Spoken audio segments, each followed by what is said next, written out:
Hello and welcome to Hixxy Studio. This is our first Facebook Live of 2022. Welcome, and please, throughout the show, please feel free to comment, let us know you're there and ask any questions. So the whole of today's Facebook Live is based around this product here, Stamperia Mixed Media Art Cream Paste. Okay, so what I am going to start off by showing you what it is, how it works, what you can use it with, and then I've got 3 projects: the glass jar, the little papier-mâché heart, and then the alcohol ink canvas to go through. So I'll put these to one side for the moment, and we'll just start by having a look at what is cream paste. Well, it comes in several colours. Now there is also a blue, which we don't have, but you've got the gold and you've got the silver.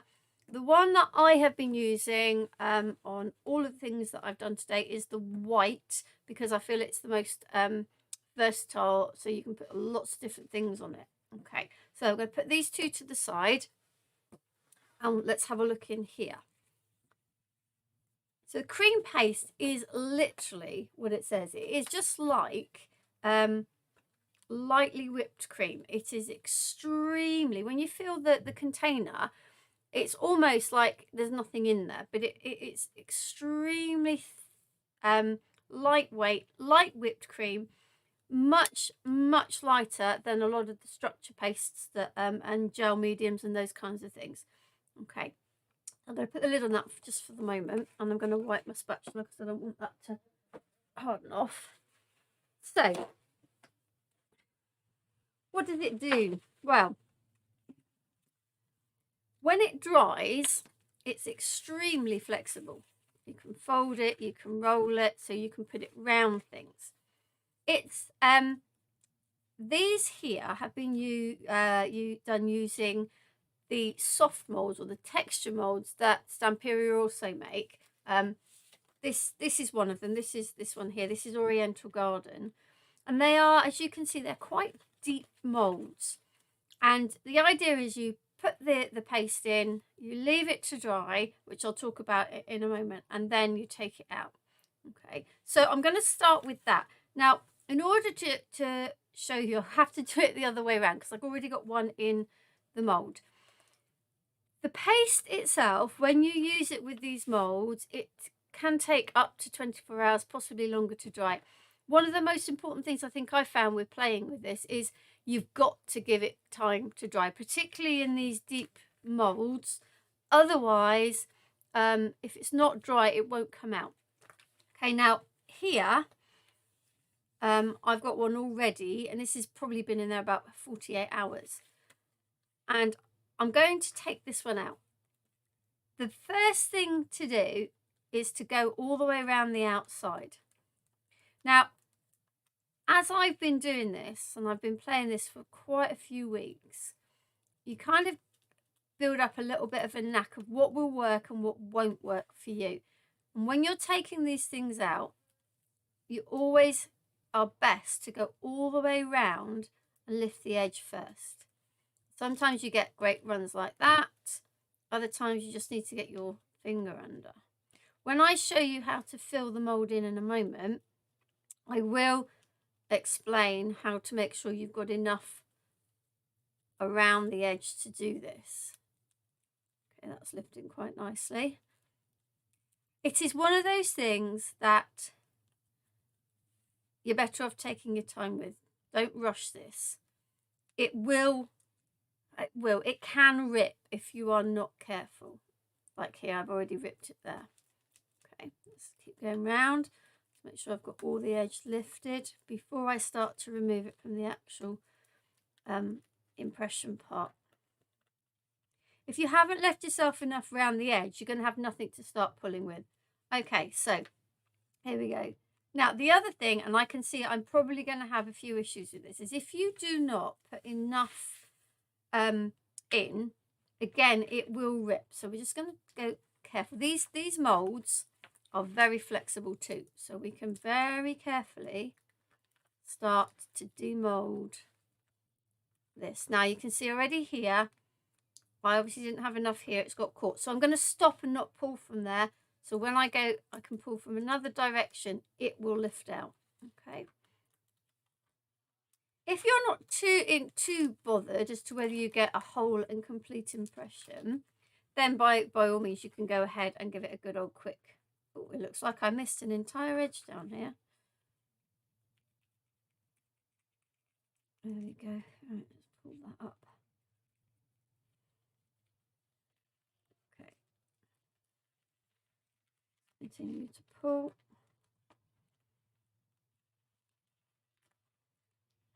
Ripped bits. Let's go from a different angle. You can hear it pop and release. It releases pretty well, providing you've left it to dry for long enough. There you go. I've got another little bit that's caught there. I'm just going to, for the sake of keeping going, I'm just going to see if I can get my spatula into that. No, let's leave it. I'll come back to it.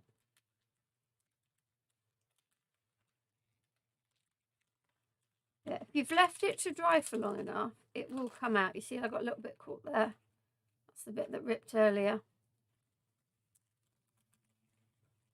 Here we go. It's all coming out now. Okay, that's the bit that I ripped just now. Come from a different angle.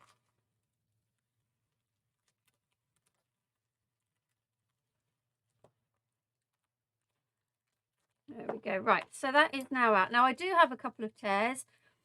When you stick that down, that will disappear. Obviously, I've lost a little bit here, but it's an extremely deep impression. Okay, now I've got a little bit. As you can see, it just literally peels away. It's almost I don't know, plasticky, latexy. It's kind of very, very pliable. And you know, the better you get at doing it, the thinner you can do the layer. I mean, if you look here, this is a lot thinner than here. It's having the guts to go thin, which I would not suggest when you start. So this is what the molds look like when they have nothing in. So obviously cleaner. And Stamperia do a whole range of these molds, these soft molds, texture molds, designed for the cream paste. You can also use the other pastes in there, obviously, if the paste itself isn't so sort of pliable, you're going to have a bit more trouble getting it out. Okay, so what I'm going to do is I'm going to show you how to put the paste in to a mold like this. Now you do need to make sure it's clean, and to be quite fair, most of this has already come out because it's been allowed to dry. I've got a little bit of static which is causing things to pop on.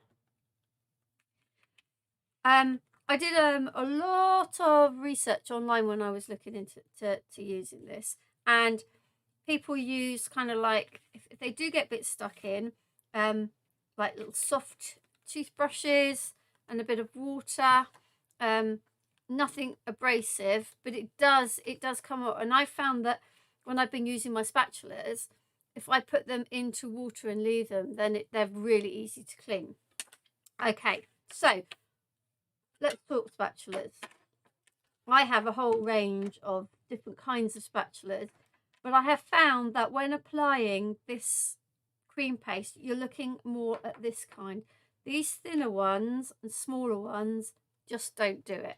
Okay, so I'm going to put those to the side for now. And I am going to sort of start with a disclaimer. I find this very messy.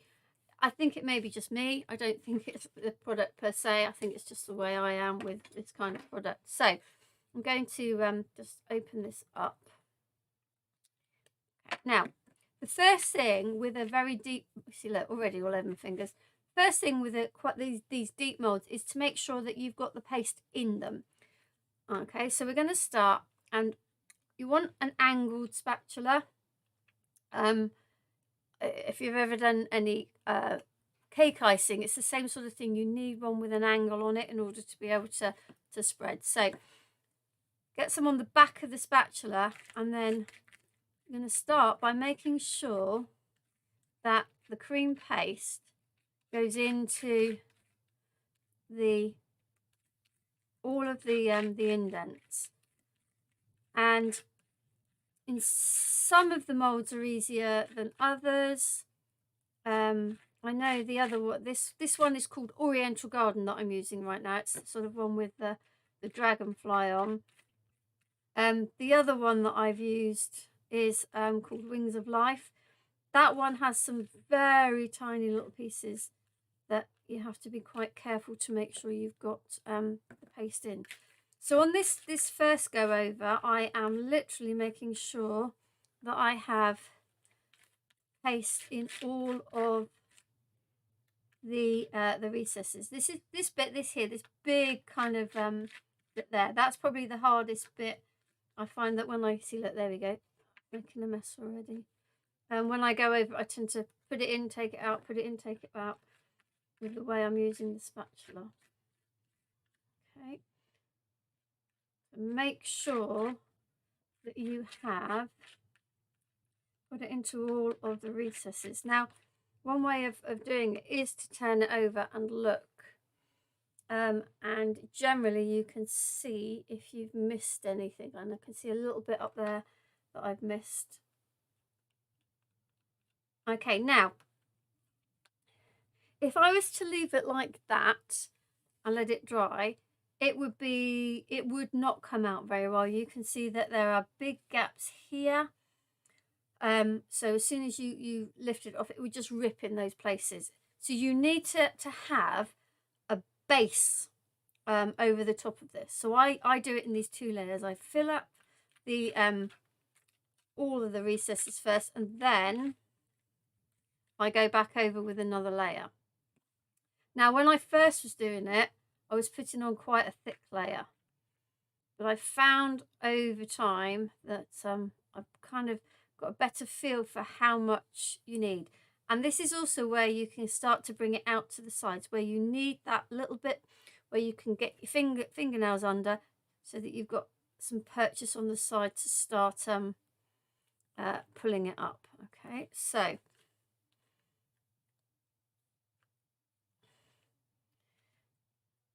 for the moment I'm just putting on a reasonably thick layer, because I can always come back and take it off. As you can see, I've got another mat over the top of my normal mat, because I know how much mess I seem to make with this stuff.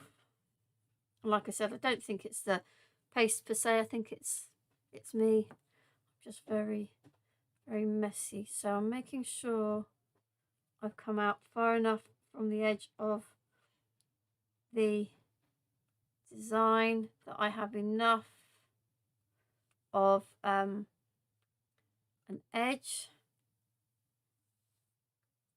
And it is something you want to take a little bit of time with, but there are a few little hints, tips, I suppose, that that I've kind of worked out on the way. So I can see there's a few little barer bits. I'm just going to try. I don't want it to be too thick. The thicker it is, the longer it takes to dry.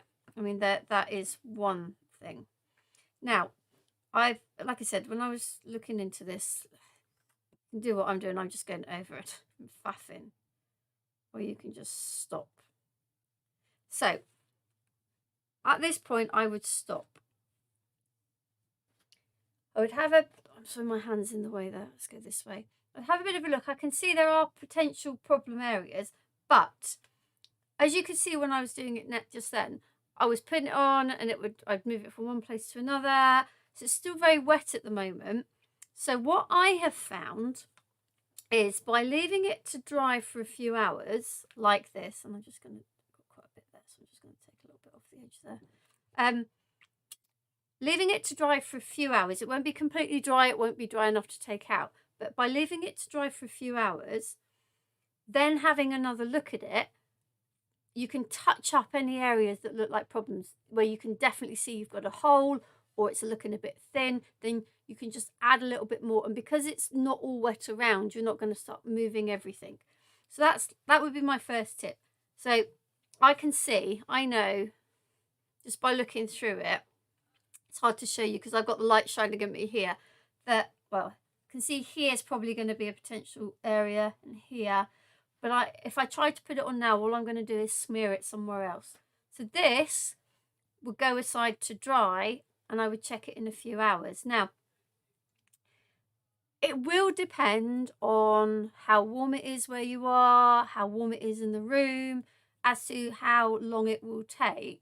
I've had a tendency with these to put them on my radiator, just sort of balance them on the radiator, and they've been fine and they've dried quicker. That said, I have still made sure that they've been sort of drying for a good 24 hours. Okay, so that's the way that these are designed to be used. Okay, and I'm going to put this to one side to dry. I will come back to it another place. I'm going to just tidy up, because otherwise what I end up doing is smearing this everywhere. Okay, so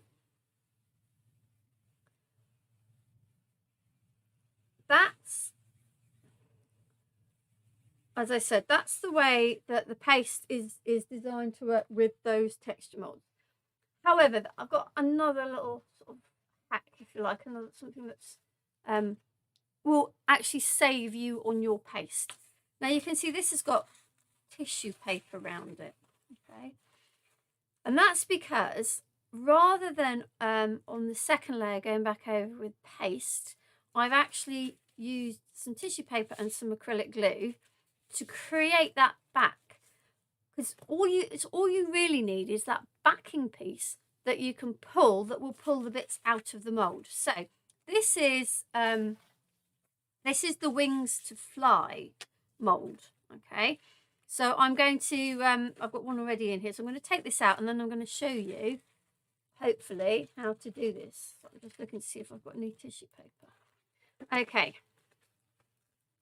so as you can see, the tissue paper now provides that backing to pull it out, and with this backing you also are less likely to get tears, because this doesn't tear like the cream paste would, she said, apart from the edge where I've done that.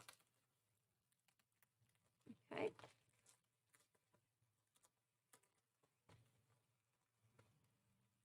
So this that I've got here, this definitely helps you save on the amount of the paste that you need to use, because you don't need that backing layer. Okay. Pull it from different directions like you did with the other one, just to make sure that you're not ripping it. So I have got a few little bits that have stuck, I can see here. Let's get that out, but they do come out. Okay. Right, just bear with me because I'm not sure what I've done with my tissue paper. To show you this next technique. Oh, crash, bang, wallop, what a picture. There it is. There it is. Ooh, here we go. So this is my sort of, I suppose, the biggest sort of hack, if you like, with this. And it's really quite simple. It's as flexible, it's as foldable. You know, you can get rid of the edge like before. You know, it does pretty much the same thing. It is just a little bit more see-through. If it's like for like, you can see, because you've not used the paste on the back, so gives you a completely different look. So let's look at how we would make that one. So now, I would, if I was at home, make sure I'd cleaned all of this out first, but I'm not going to worry too much because this is just going to show you how it works. I'm going to get myself prepared before I start putting any paste in. So I just need, this is just ordinary tissue paper, nothing fancy about it. You kind of don't want the one that has a coating on. Some of the fancier papers do have a kind of some sort of coating on that makes them feel quite shiny and plasticky. But what you need is the bog standard cheap white Or I suppose you could use coloured. I mean, that's something I've not experimented with behind it. So, and all I need is enough to go once and then twice. I'm going to cut that bit off as well. I need, I've used the Cosmic Shimmer acrylic glue, and I need some water spray. There we go, I've got water spray here. No, I haven't come on to get that out. So, picking all the empty ones. I know I've got some full ones. There we go, this will do. Just to make this wet. Okie dokie, so I've probably got enough, Dean, don't worry. So I am going to start by putting, oh look, that's what one I was looking for, you see, this one over here. It's got lots of water in, that's the one I was looking for. Hey ho. Right, so I am going to start just like I did last time, and that is to fill all the gaps. Now this one, this is the one I was saying earlier, these little dotty bits, they are the trickier bits on these, all these little dots, because you find you put your spatula one way, they look full, and then you move your spatula because you're filling something else, and then it looks like you've emptied them. I'd say on this one, this is the trickier part. So literally this time, rather than kind of filling, completely covering the whole stencil, we are literally just trying to fill in the detail. That's all we need to do this time. I don't need to make sure I've got an edge on it. I don't need to make sure I've got anything behind. So this will definitely help to save on the usage of your paste.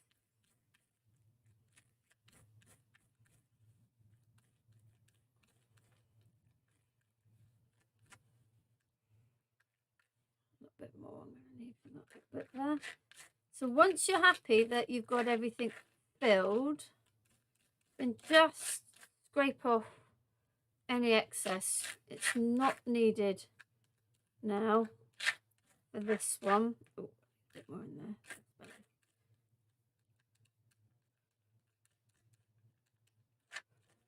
Right, so we're going to put the lid on that, and I am just going to put my spatula into water for the moment. So first thing then is literally I'm going to put the paper over the back and press down. Okay, now you might find you get holes, don't worry, because the next bit's going to go over, and you can always rip bits up and patch it, because the point of this is to provide a backing, and tissue paper is really quite pliable. Right, so I'm putting some acrylic glue on my craft mat. I have a really old brush. This brush only ever gets used for glue, so you don't want to be using your best brushes, and I'm giving that quite a bit of water. And I know I'm going to need more. Every time I've done this, I think I've got enough, but I always need more. So I'm making this really quite liquid, and then I am just painting it on the back. Now I know already that I've got a bit of a gap there, but I'm not going to worry. I can patch that in a moment.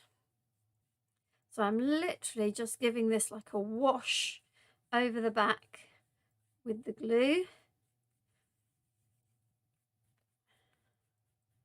And I am going to grab a bit of that away to patch that little bit I tore just now up here. It's really easy to patch, so do not worry if you've ripped it. It's not a biggie at all. You want to make sure that you've got good coverage.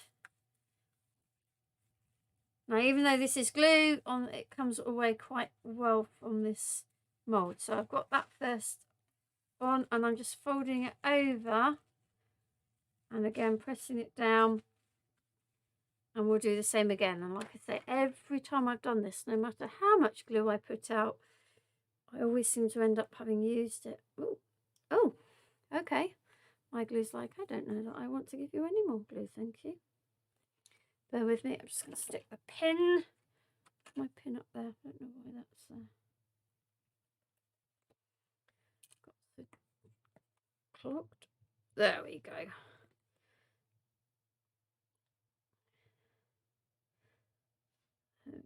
And then again, I'm going to spray that with water, water it down, mix it up, and then again just paint over the back.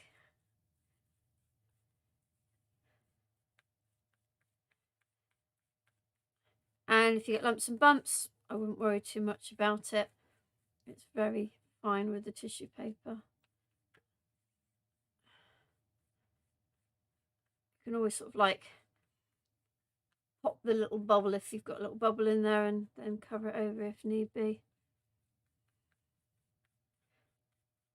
And there you go. And just like the one completely with paste, you just literally pop that away. You can put it on the radiator. The one thing you'll see that happens if you do put it on the radiator, it tends to bow up, but don't worry about that, because literally you just pull it and it flattens again. So don't worry if you I'm actually going to pop that over since there. So this one is the one that produces this with the plastic backing. And once you put that against something, with that one you can see the colour through. Sorry, I don't know if I'm on camera there. You can see the colour through, whereas on this one you wouldn't be able to see much through. So it's kind of horses for courses as to what effect you want, but also if you want to sort of save on your actual use of your cream paste. So I'm going to put that into water, and I'm just going to give my area a little bit of a clean down before I start. So that's the cream paste and the molds that Stamperia have got make that are designed for use with this. However, there are many other things that you can do. There are many other things that you can do with this, and that's what I'm going to go through with you now. So I did that, and I thought, well, what else do I want to be, you know, just constantly buying molds, which is great, and they're lovely. But what have I already got that perhaps I could use? And so my first thought was embossing folders, and 3D embossing folders particularly, because I felt, you know, they've got quite a deep groove. So this is one. This one is Country Cottage. It's Crafter's Companion 3D embossing folder, and that is what happened when I put the paste in. Really, really lovely effect. Okay, actually, if I open it out, show you this one here. So with the folders, you've got the front usually is the bit where you're going to get the raised bit from, and that's where this has come from. So just sat in there. I found that applying the cream to the embossing folders a lot easier and faster, and you're able to get a lot thinner with the 3D folders. So that's one folder. Now I had played with the folders. This is another Crafter's Companion 3D one. This one's Floral Frenzy. Now I have played with them, and I've used this one on one of the projects. I really like this effect, but I'd only ever put paste in the embossing side. But again, having a bit of a trawl on the internet, through YouTube, looking at what other people have come up with, I found one lady who actually put it in both sides. This for me is an experiment. I don't actually think I put enough paste in this side, but we'll see. So this side here is the front of the folder. It's the one that I've got this from before. And this is the back, which I've not tried before. So we're going to do this. Why not? Live on air. So like before, you want to get yourself a bit of an edge to start pulling from. And again, this seems to be easier. I say easier. It comes out a lot sort of more straight, in a more straightforward way, because I think it's not so deep. So I've generally found, and it won't work now because it's like, you know, oh, here we go. I've generally found just by loosening that top edge, I've not had a problem. You get the little tears possibly at the side. This just comes off. Now that looks like I've had some ink or something in this embossing folder, doesn't it? Or something on my spatula before I put the ink in. You see, that is very thin. Even here I had bits missing, but that's come out brilliantly. So if you've got 3D embossing folders, and I know I have got an absolute loads, a whole new way of using them. So this is the bit I've not tried before. This is the deboss side. Look, there's no problem in cleaning this. So here we go. This I'm not really sure what's going to happen here. I think I'll be quite honest. I struggled more to get the paste on this here because it's got the recesses and you're pushing it in. It felt easier to cover here because you've got the raised bits, because this is going to produce a debossed image. I just found it harder to know if I'd got enough coverage on, but we're gonna see. So I definitely had something either on my spatula or on my folder. Oh, okay. Ooh. There we go. Not bad. Not bad. Oh, I quite like that as well. So there's your same folder. There's your embossed image and there's your debossed image. I like both. I like both. Excellent. So another way to use the cream paste with your 3D embossing folders. Okay. But then I guess my brain was just going, what else? What else can I do with this cream paste?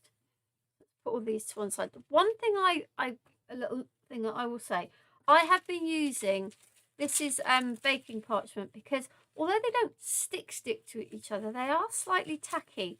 And when I've left them in the box for a while, you are kind of having to peel them apart. So if you are making a lot and storing them, little bits of greaseproof or baking parchment or I don't know, whether wax paper will work or not, but something in between just to stop them sticking. So I'm going to put all of those back in my box there so that I don't get myself in a pickle. Right, so let's look at what else I tried. So I thought, right, okay, so if it goes in a mold and pulls out, would it work if I tried it on a die? And the answer is kind of sort of, but not brilliant. So this is what I got off of this die. This is really lovely Elizabeth Crafts die, Honeycomb Dots, for part of the art journal collection. So what I did with this is I literally had it like this. I kept it on my craft mat, I covered it, but goodness was it difficult to get out. I think because it's got holes that go all the way through, the paste leaks out the other side, if that makes sense. And so then you get this kind of bit where it won't come out because it's stuck, like all of these bits you can see here just did not want to come out. That said, this bit I'd be quite happy to use on a mixed media project, but dies, they don't release particularly well. Something else I tried, which I don't have to show you because it really did not work, was I tried it on a stamp, a polymer stamp. That was disastrous. I don't know whether red rubber might be better, because I know with red rubber, if you remember years ago when we used to do like triple embossing or thick embossing or UT, and we were able to put ink on the stamp and then stamp into to the hot stuff, possibly. So that's another one for me to try at a later date. Okay, so dies, stamps, not really. But what else did I try? So I thought, okay, so if I can't put it into the die, is it possible to die cut it? So I tried just literally, this was just smearing it onto a craft mat. You can see bits and pieces that were on my craft mat when I did it. You can get it quite thin. Again, it's really, really flexible. So does it die cut? You know what? Yes, it does. This was die cut from this. And in fact, I'll have a go at it. I need to find some paper. What I did was I put the, because when you spread it, you end up with a little bit of a rough bit. But the bit that's been on your mat is completely flat. So that's the side I put the die on. And then what I did do, and I have got a bit of paper here, is I put a bit of copier paper underneath because I wasn't sure how well it would cut, to be quite honest, either whether it would stick or whether it would rip. So I put the paper underneath, but then the paper wouldn't come off. So this still has the paper on the back, bizarrely. I don't know if I made it wet with glue or something, whether that paper would then come off. It might well, but let's see if I can get this to do live on air, just to show you. Otherwise you might go, yeah, well, you did that. Might not work in real life. Let's see. But this kind of was a bit, not a game changer, but it was kind of like, wow, that opens up so much possibility, because this stuff is so flexible. That, you know, flexible enough to wrap round things, go round corners, that actually, if you can die cut with it, and all those lovely dies you've got, then, you know, you can use all of those dies in places that perhaps you wouldn't have been able to before. So I tried it deliberately with this die because it is intricate. I have used it with you know, simple dies, simple shapes. Let's just see. There we go. Which worked fine, but this was, because this was an intricate die, I wanted to see, would it cut, would it hold its shape? So right, let's take the tape off. There we go. You can see the outer shape has cut, no problem.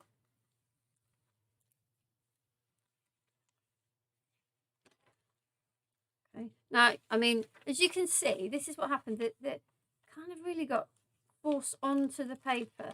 That's all peeled off. But on the die cut itself, it's really got forced on. So, let's see if my brush will take any bits off. Oh, there's my die. I moved it upside down.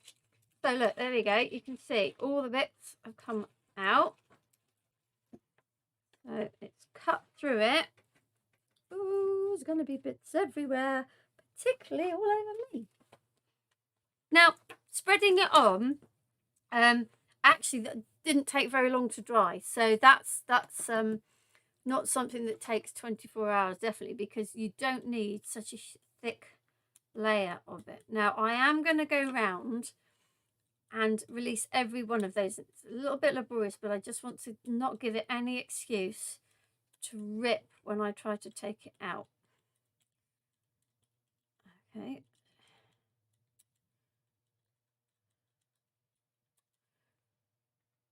There we go.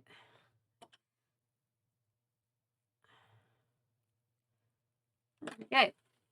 Now you can see, because you know, with this kind of die, you kind of pull the thing out. It's already started to stretch, and I can see this, and I never got around to doing it because I didn't have time, but this would look beautiful around a jar.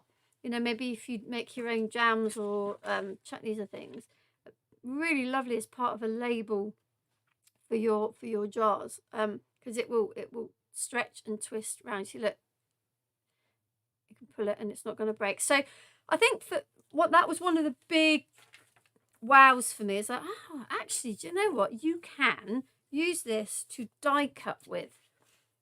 So, okay, that's another excellent big tick. So literally that was just literally spread it on, let it dry, peel it off, and do use a craft sheet. I tried also on like greaseproof paper, and the problem with greaseproof paper, it all wrinkled up, so it kind of gave you a little bit of a wrinkly bit. Okay, right, let's move that into my done box. I've showed you that. Right, now the next thing I tried was silicone molds. I used to love my melt pot. I still love my melt pot. For those of you that remember, it's a thing that Ranger brought out. You melt embossing powder and pour it into molds, etc. So I have all sorts of molds. So I thought, well, let's try it in those and see if they work. So this is from a really old Katie Sue one. It's a key. I didn't fill it. You can see I didn't fill it properly. There's little sort of holes in it. This is, I think, was a Martha Stewart one. This one I tried different. I put some mica powder in to the bottom of the mould and literally just painted it in. So you see how thin that is. So you can get quite thin in the moulds. Then these little ones, again, I put mica powder in these moulds and they came out like that. And then I thought, you know, what about pixie powders? So I haven't actually taken these ones out yet, but already you can see that the difference between the mica powder, which just literally adheres to the surface, because the pixie powders have the pigment in as well as the kind of mica sparkle, that here where I've used a coloured one, the cream paste has actually absorbed that colour. This one here, no colour, because I used the just the frozen pearl highlights to see how that will work. But I've used Purple Rain, Storm on these. I think this was Teal Marine. This one's Pumpkin Patch. So let's have a look. Let's see. Okay, so I would say, oh no, that's just got the mica pixie powder on the top. Okay. Ah, look at that. Wow. Now that has the colour and you can see the sparkle on that. Now you'd want to go around that with a little fine, look at the state of me, on a fine pair of scissors. There's another one. That's with the pumpkin patch one. That's with the Purple Rain. So those work really well. These are tiny ones. You might want to do it in slightly bigger molds, but it works. So if you've got silicone molds of any description, there's a lot of Katie Sue ones on the website. I think Pink Ink have got some. Then the cream paste will work with those. And get out your mica powders, your pixie powders, your pixie sparkles, because they all work really, really well with this. Okay, excellent. Still more to go though. Now, this is very flexible. It's a water-based product, but it dries so that it's non-porous. So I was kind of like, oh, well, can I use water-based products on it? I've seen people use them. I had a bit of a play. Let's bring this one in first. I had a bit of a play with, these are just scraps. So my first few attempts at taking things out the mould were terrible. So, but don't get rid of the bits because they can be used for mixed media projects or for like I've done, which is little testers. So I've done, this has got gesso and then just dress oxide spray. And the reason I've got these little bits, I haven't tried this, so I'm doing this live with you now, is because I'm still a little bit as to whether water-based, how water-based products would stay on. I mean, it's dry now, but will it stay dry? Let's have a look. We're going to play. See, look, as soon as you do that, off it comes. So you've got a bit of a residual colour where it has stained, but it does come off. Okay, so that was with gesso and spray. Put that back in there. So I'm presuming the one that was just to distress this one. Okay, this one I heat set. the spray with my heat set it. No, again, that one's reactivated. See, I think for me, this is the area. That's just oxide. Yeah, that's just the pad. This is what I want to explore a little bit more, and when I have done so, I will come back and share with you that how can you use water-based products on this so that they stay and they don't come off. So that I think is for another day, but at least we've had a look at it. This is something I haven't had the confidence yet to actually do anything with it. I saw a lady use it as to create the flowers on a canvas, and then she's painted over. I've got as far as trying to create my flowers, and I use a spatula. I haven't got any further, so that's another one for another day. But from that, you can take away the fact that, well, you can use it just to add texture on your canvases. You can use it through stencils to add texture on your canvases, just like all your other sort of mediums. Okay, so I got to like, water products. Okay, what non-water based products can we use then? So gesso, black gesso. See, this is the Floral Fusion one, and then a bit of gilding wax. Pebeo gilding wax. There are some Imagination Crafts ones. There are, I think Pink Ink do them, all sorts. If you've got Pebeo waxes in your stash, you'll know what I mean about that. It's a bit shoe polishy. Okay, these were designed for furniture, not for the craft market. So a little bit of wax over the top of some black gesso. Well, no, I'm going to do a little bit more with that on one of the demos, but yeah, so these will go on, and just the gesso dries no problem, and then this wax, particularly once it's had a little time to sit on there, you can buff that up beautifully. So all of those kind of beautiful waxy type things you can do. You can also use acrylic.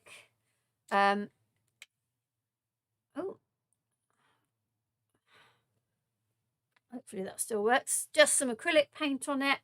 I'm going to use this one for a few different things. I'm just going to put a little bit of acrylic on my sponge dabber. And that's the other thing. I found that sponge dabbers are a lot better, particularly when you're using the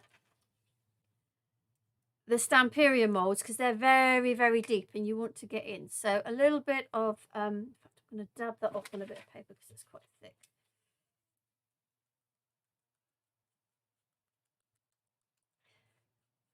So you can use your acrylic paints on over the top.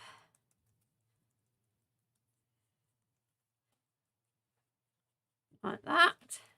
So acrylic is a thing. I'm just going to dump that in water, otherwise that's going to dry out. So any of your acrylic paint, whether it's sparkly paint or...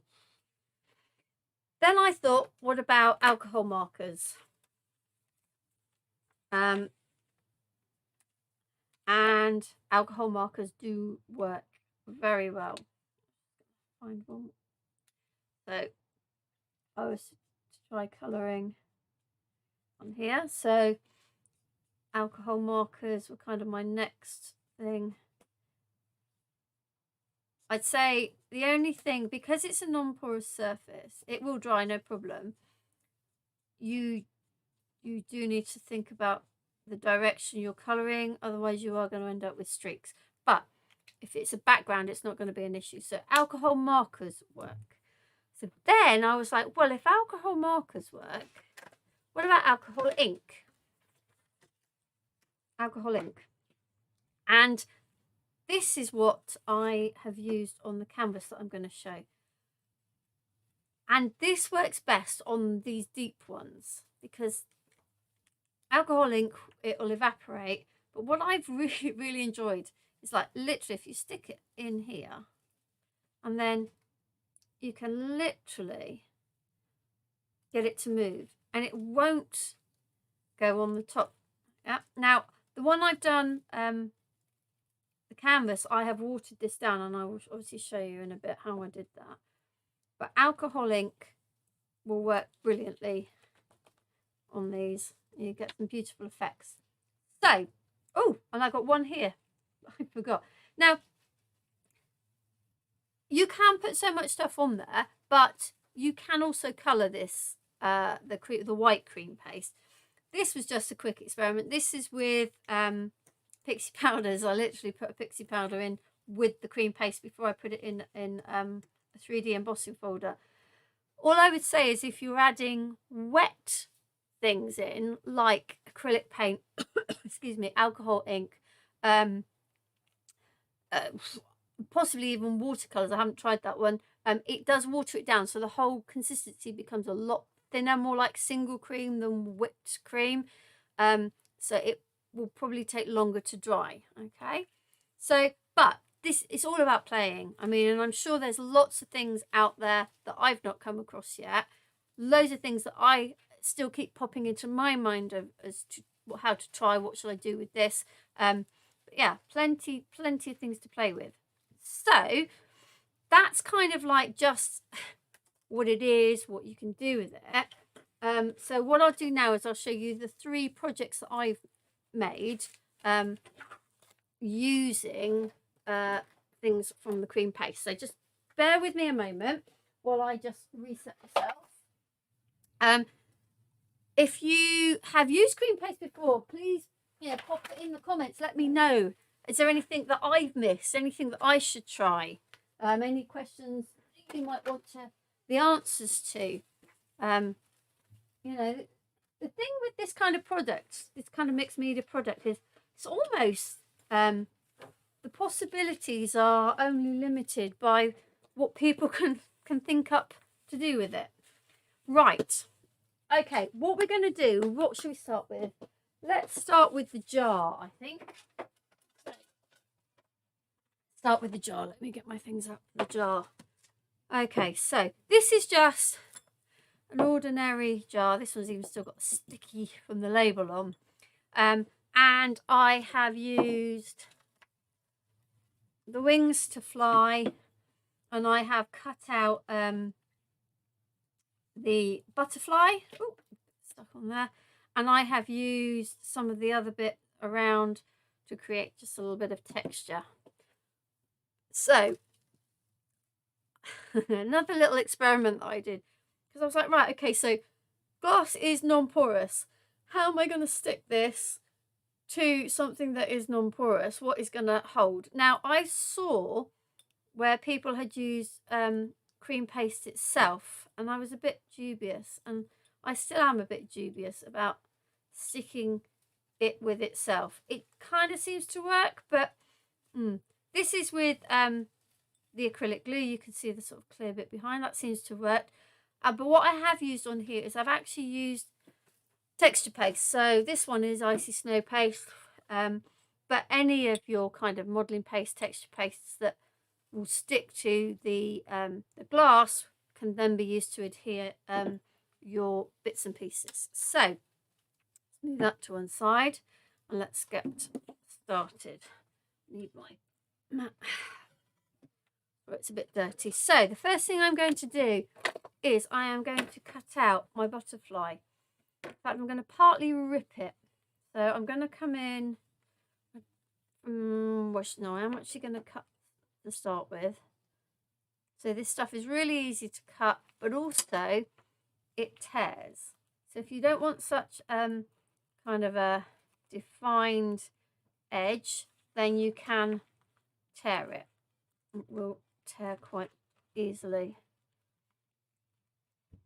particularly if you've got little sort of thinner areas. So I'm just tearing around my butterfly. I can always neaten it up if I don't like it. Tearing around here. Around here.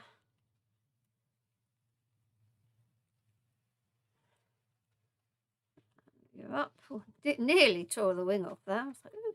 Right, okay, so there's my butterfly. I am just going to get rid of that little bit around there. And this little bit up here, too much for me.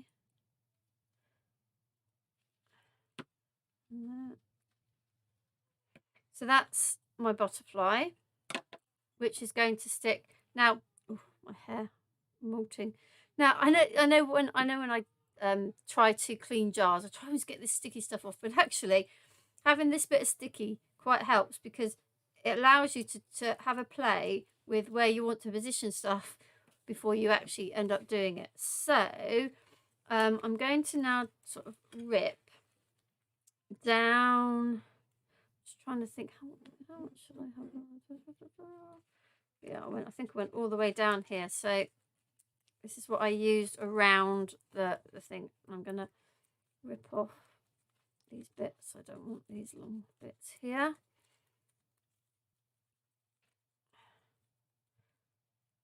Okay, let's see if this actually goes enough. So yeah, that will do. I can always fill in a little bit if I want. There. Yep, so that will work. Now, do not throw these bits away. You can use them as stamps, which I am going to do on the canvas. I'll show you how that works. But they are brilliant for kind of little bits of mixed media. Okay, so I'm going to take those off. I know that's going to, placement is going to work now. Put those to one side for the moment. And the first thing I'm going to do is I am going to get my, oops, my texture paste. And I am going to, I'm going to throw that away. I'm going to get a stencil brush. You want quite a hard stencil brush, because I want some texture. So I am literally going to use my stencil brush in my texture paste, put my hand inside so that I don't end up putting my fingers in, and literally I'm going to go round my jar like so. Oh, I'm going to take my elbows off the desk, because every time I jog the desk, the Gemini goes rattle, rattle, rattle. Okay. Now, this, because it's quite a thin layer, doesn't take very long to dry. So once you've kind of got your way round, most of it will be dry. And if you keep your fingers inside, you're not gonna, I say you're not, I probably will end up managing to put my my fingers in it somewhere. Now, because this is got a texture to it, I'm gonna have quite a gritty feel to the outside of my jar. But you know, if you've got smooth texture pastes or coloured texture pastes, you know, it will do the same sort of job. You can add a thicker layer if you want. You could put a thin layer on and paint over it. I've kind of gone for more of a little minimalist sort of shabby chic effect on mine. So just make sure that you've got every bit that you want covered. Okay, now this is a texture paste, this is a brush, so not particularly compatible. So I'm going to put my texture paste in some water just to get it drying. While I'm there, I'm just going to take my my palette knife out so that it doesn't get a little bit rusty. Okay, right, so got the outside of my jar done, and the next thing I'm going to, me putting the lid back on that, that's not what I need.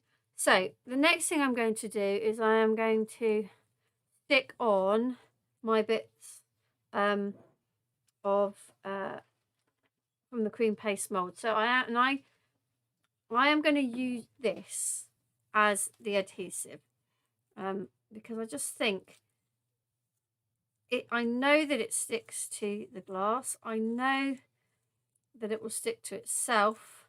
So, and it means any that squishes out from underneath is, you know, it's going to tone in with what I've got on the jar. So I'm not too worried that I've got too much here. So Let's put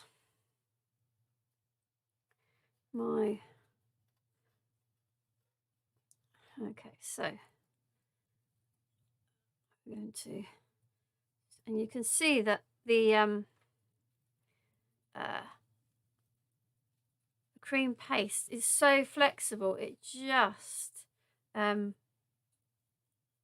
squishes round. Now you know, on the other jar I've got some quite sort of bumpy edges along the edge of this, so this time I'm going along with some texture paste on my finger just to kind of bring that more into the jar than I did before, so the edges kind of disappear, whereas last time they were quite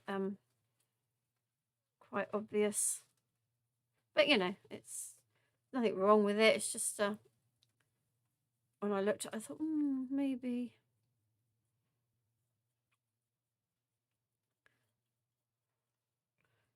what you don't want to do is put it on too thick, because obviously you want this to dry.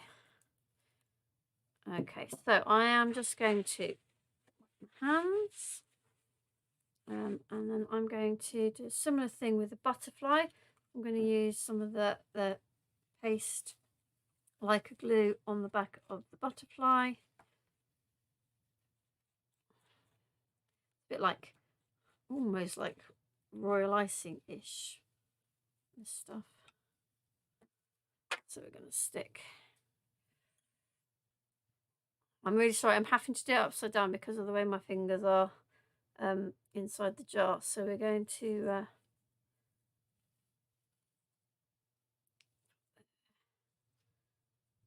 I don't think that's quite how I had it planned, but not to worry, it will work. Okay, so I'm going to press that down, and then again, like before, I'm going to go in with some texture paste around the edges to kind of blend it in. Now, you know, if you are not really into your messy crafting, then you know there's no need necessarily for you to stick your fingers in it like this, but you know, that's up to you as to how messy you want this to be.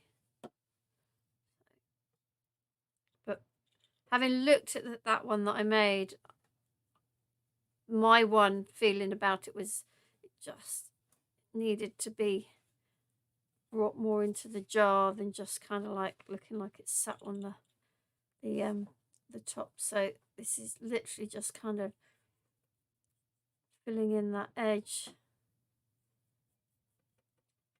bringing it out, making it feel more like part of the jar than just plonked on the jar, which is a little bit what I feel the other one does look like.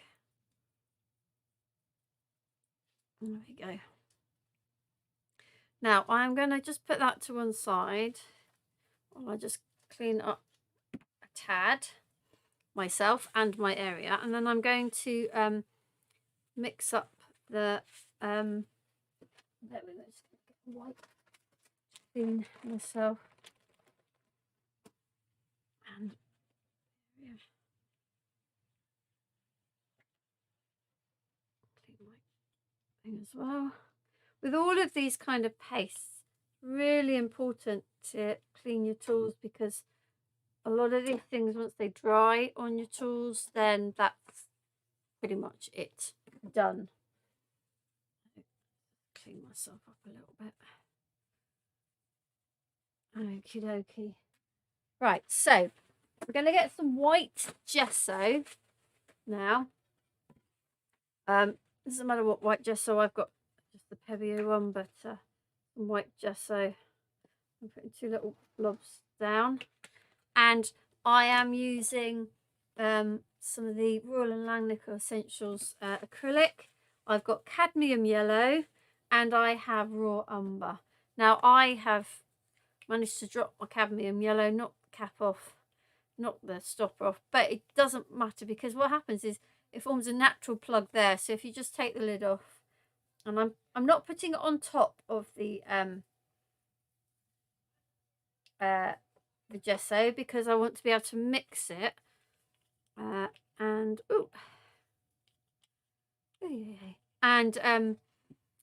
control how much of the colour I want in there. And the same with, this is raw umber. Okay, so I'm going to start, and I'm going to use a stencil brush again because these is quite deep and you want the paint to get into it. So I'm going to just take a little bit of the yellow. So I want more of a lemony yellow. Okay, right.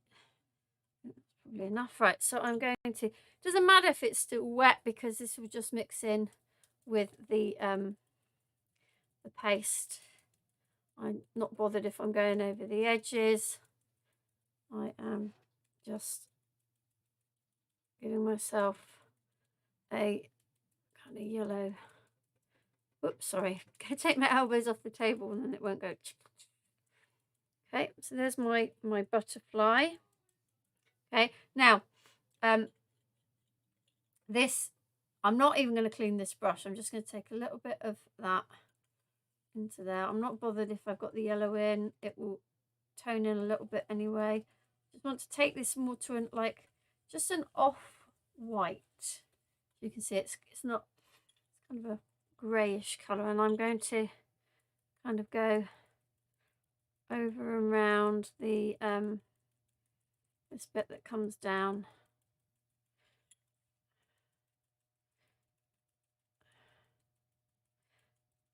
Again, it's, everything's good in hindsight, isn't it? The first time, in fact, I might just cover the whole lot.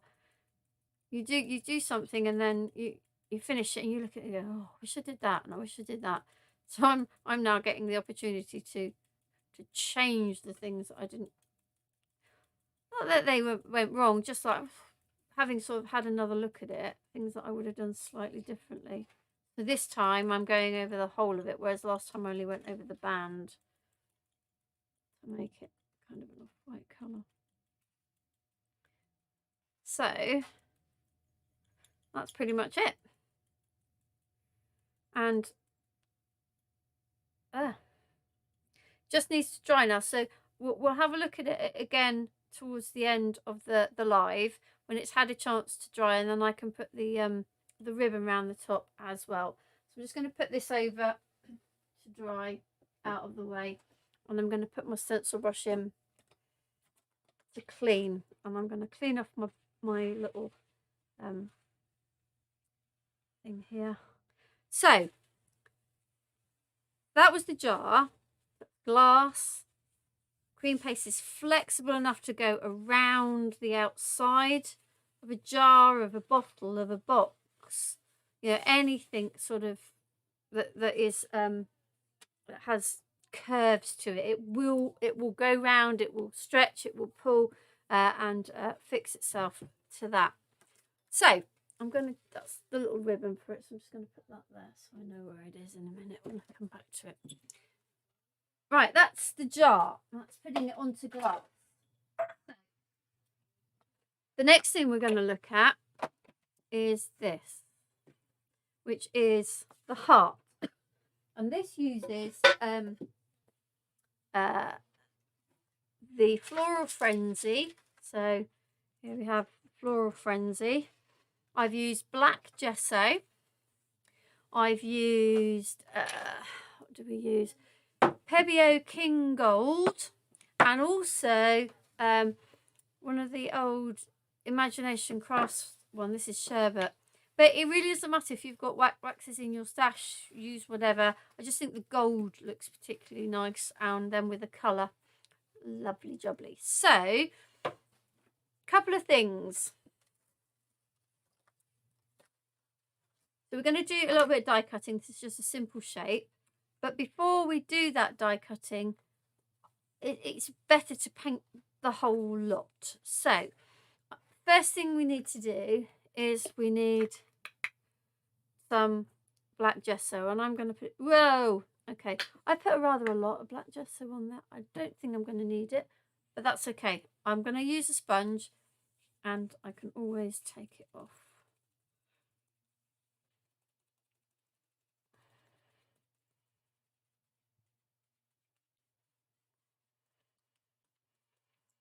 Okay, black gesso is always a great base for gilding wax, like on black card, but because this is obviously a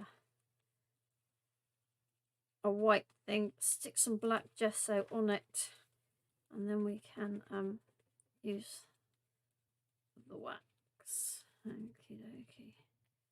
Right, put that into off. Right, now I'm going to put this just to one side. I'm going to allow it to start to dry naturally. I won't give it heat blast in a minute. While that's drying, I'm going to clean up, and we're going to just prep the heart. Okay, so let's put a bit of water on. Paper towel.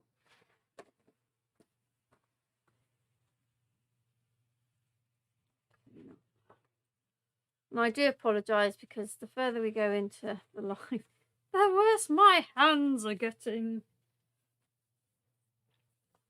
Oh, look, you see, I do apologise. But there you go, that's messy crafting. So, this is, I don't know why I just tidied up, that's stupid, because I need more black gesso. Not to worry, I'm going to put it on the thing this time. And I'm going to take a brush this time. And you can get these all over the place. I leave this on to begin with. I do get rid of it at the end, but it gives you something to hold on to.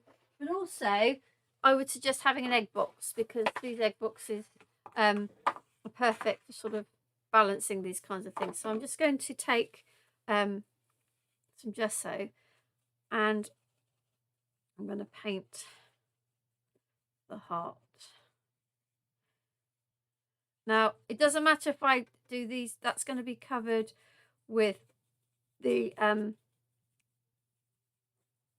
die cut heart from the cream paste sort of impression. Get right in there. You can hold on to that middle bit as you're not painting it.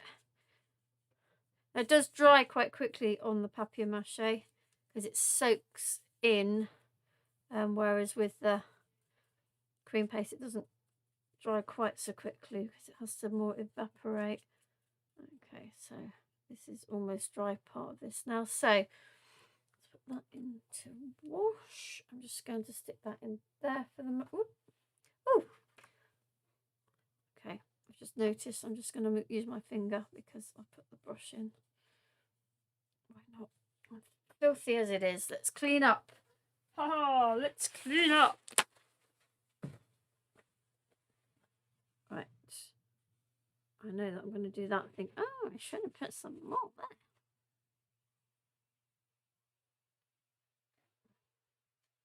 there. Okie dokie. Right,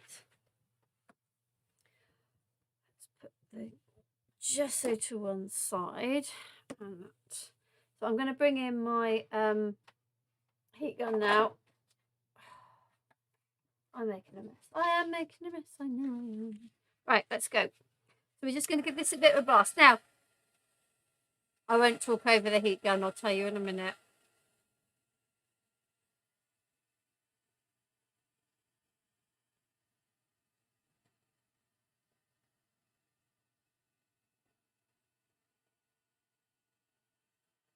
Sorry, I've gone silent. I just going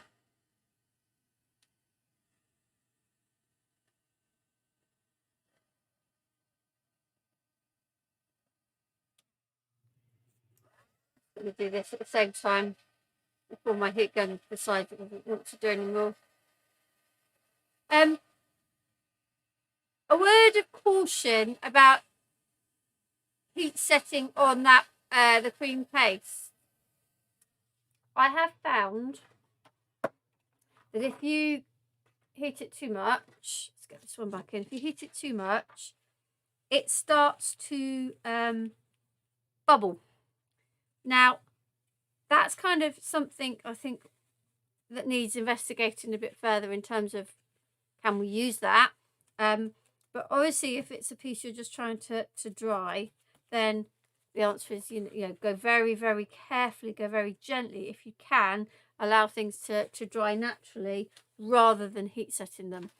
Okay, so this is now ready. It's not completely covered, but I'm not too worried. I'm going to take my my 2 waxes. Now this wax is a water-based one, and it does have a tendency to dry out. However, as soon as you add some water in, it's all fine and dandy. Pebeo is more of a solvent base, and it very rarely dries out. So I'm going to use this. I don't know why, because I'm thinking it'll keep my hands clean, but you know, never mind. Right, so let's get some Pebeo over. Now, you might think, well, why did you bother putting the gesso on if you're just going over the whole lot with wax? But if you look, you can see that by using the sponge and using it lightly, you're getting the black kind of indent, if you like. So you are still seeing some of the black that is behind this. So you can be, you know, as heavy-handed or as light-handed with this as you want. The thing about particularly the Pebeo wax is that it's designed to then be buffed, so if you leave it for a short while. But what we're going to do is we're going to take this wax, and I'm literally just dabbing some over. I'm going to put a little bit more water in that, get it moving. So that gold is the predominant sort of colour, if you like, but we're getting this kind of nice kind of pinky colour in amongst it. Okay, we're going to do this. This is the bit that we're going to die cut our hearts from. And we're going to put that to one side. And then we're going to do the same with our heart. Now I've just got a little bit of big glob of gesso there, so I'm just going to take that off. Now, same thing. We're going to take... Did I put my Pebeo away? That was a bit tidy of me, wasn't it? What on earth am I doing being tidy? Right, so I'm taking the King Gold and literally going round. Again, you're thinking, why are you going pretty much over it? Well, the natural kind of thing with the papier-mâches, you do get little folds, and so you do get some of the black showing through. But if you want to see the gold properly, you do need to put it onto the darker background. So I'm just going over around. So I'm using a sponge just to apply this over. And I'm going to do the same as I did with the first one, which is I'm going to put the pink over the top. Then we'll put this one to one side. We'll buff that one, die cut that, and then we'll come back and buff this one. Okay, put the lid back on that. We'll go back into our pink, which is still nice and soft. Literally just with the sponge, I'm going over bits and pieces just to give it a little bit of a different sort of colour.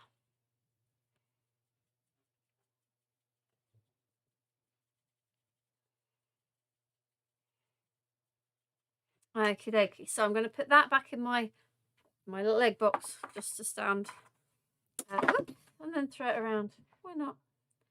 So let's put my waxes away for now. And I'm going to just put my little sponges away. I'm going to get a piece of paper towel, and I am now just going to give this a bit of a buff.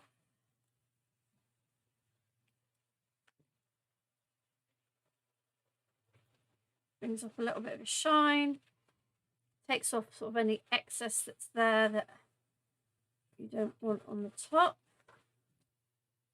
Okay, so now I am going to find what I just been running little die. Little die Bear with me a moment to see if I chucked it away.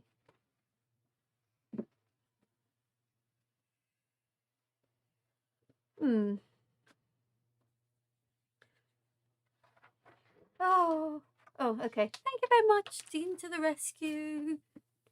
This is the trouble when I start doing messy crafting. Things just get out of hand. So, literally, I am just going to put my die.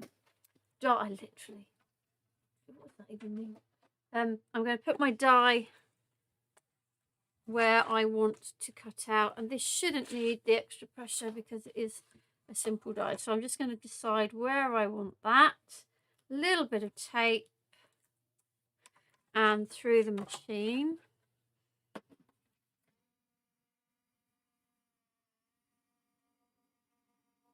So I'm smiling because I can see Dean's hovering the other side. I don't know why. Something to do with, yeah, okay. My bottle's in the way. I knew there was something, I could tell. I wasn't sure if you were going to clean the desk or not, so waiting. Okie dokie, right. So there we go. I have cut out my heart. I have already cut out another one, so I don't need to cut the two. So, take this off. So there's my other die cut heart, and I will put that in my box for another day, another project. Put that safe too. Right, so I now have my two hearts, and I am just going to use acrylic glue for this. The heart itself is porous, so I'm not too worried about whether this is going to adhere or not. So this should be fine. So, and the good thing I found about this is it is flexible, so I can push it into the shape that I want it to be, and it will go. It doesn't kind of like, if you see there, just push it down into the little groove there. It will go. I think this is one of the big advantages of this. It is its flexibility. It kind of, I know this sounds a bit weird, kind of reminds me of grunge paper that Tim Holtz brought out many years ago. It's kind of got that kind of flexibility to it. It die cuts. It takes you know, your paints and things, and it will mold itself around things. Okay, so the last thing I've did is I've got the bows. So I just created another little loop, so now I can get rid of this, and it is a bit messy, and this is where you do need your egg thing to hold it, because you're going to use a bit of this. I'm just going to see if I can get a little bit more of that. Oh, yes. So I am going to put a little some glue here. I'm going to put my, where's my, that's what I'm looking for. This is like going to be my hanger. Okay. Then I need more glue and the bow this side, and then I'm going to turn it. I'm sorry if you've got a bit of a strange angle looking at it from the top, but it's the only way I can do this without it all just falling apart. So now I can push those together, and then that just now needs to be left to dry. If you can see, it looks similar to this one. And once it's dry, then it's nice and strong, and you can hang your thing from it. Now the other thing I did do, which I'm not going to do for this one, but I used just a punch, and I punched. In fact, let me just show you how easy it punches. So I used my punch, and I punched just some like decorative little circles out, so it goes straight through, no problem. And in fact, this is too big, the big punch. I need my smaller one, but you get the idea. It will go through your punches as well as your dies. Okay, now is that the wet one? Yes. So I'm going to put that one back in there so that it dries. So there's our little heart with the gesso and the wax on our cream paste. So that's project number 2. Our jar, I'm going to bring the jar back and see if it's dry yet. And down, out of the way. Let's have a look and see if our jar is dry. Might be because we've got a heater on the wall. No, it's not quite dry, but it's probably dry enough for me to... No, actually not. I'm not. Leave it. I'll leave it till after the next one. Let's put that away. So that was project number 2. Now this final one, the canvas, was kind of came out of a little bit of frustration on my part. I had intentions of using distress sprays and all this, and then when I started experimenting with it, and I was a little bit dubious about the water-based product on the thing, I was like, what am I gonna do? And that's when I started playing around with the alcohol markers and then the alcohol ink. So that's where this came from. So I'm just going to move this out of the way. I'm just going to have a little bit of a clean before. In fact, I'm cleaner than I expected to be at this point, I have to say. I expected my hands, not so much, obviously, but you know, generally, in the grand scheme of things, this is not too bad. Right, so okay, the canvas. Very kind of abstracty, watery colour type effect, and really enjoyed doing this, the whole process of getting to it. So if you have seen some of my videos before, you know that I have a tendency to mop up ink with some just plain rice paper. So, oops. So plain rice paper like this, you see it's already soaking up the wet bits there. This is the bit from some videos I was doing earlier. So actually, and I keep saying, I'll show you how I use them. So I am going to show you, because this background here is actually an old piece of rice paper. So this is where we're going. Bear with me, the steps aren't all the same colour as this. The final one will be, but because obviously I have various bits of rice paper. So this is a smaller canvas. This is the rice paper. You can see it's crinkled. I mean, I don't look after them. I shove them in a folder. They are crinkled, they are creased, they are what they are. I choose whatever I'm going to use. So this is the bit I'm going to use. So I need just some plain old decoupage glue, and I'm going to get my glue brush back out. Ooh, excuse me, let's dry that off. Just ordinary kind of decoupage type glue, that's what you want. So I'm going to do two things. I'm going to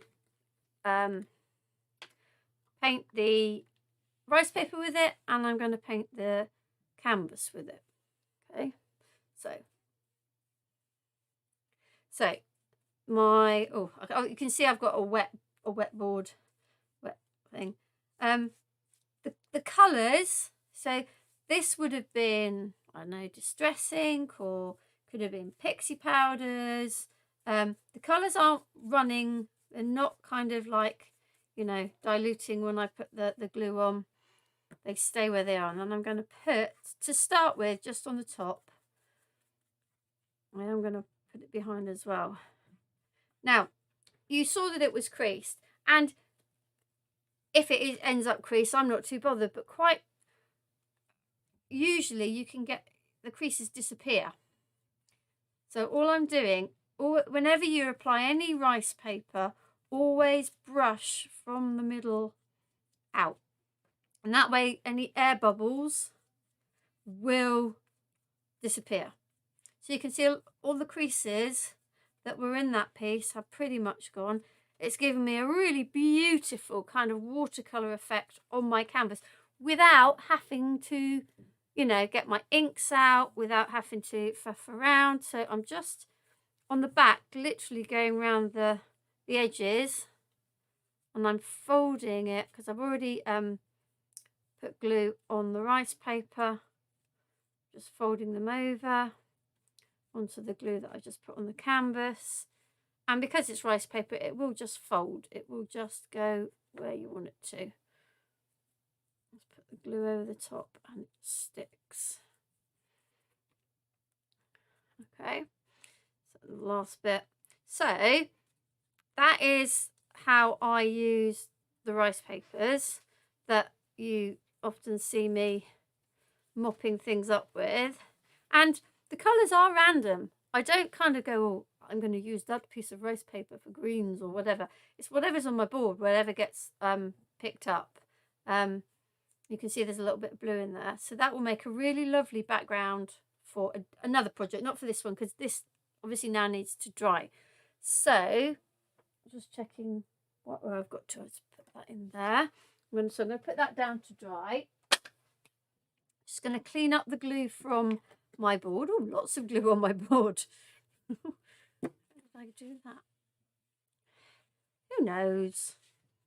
Who knows? Right.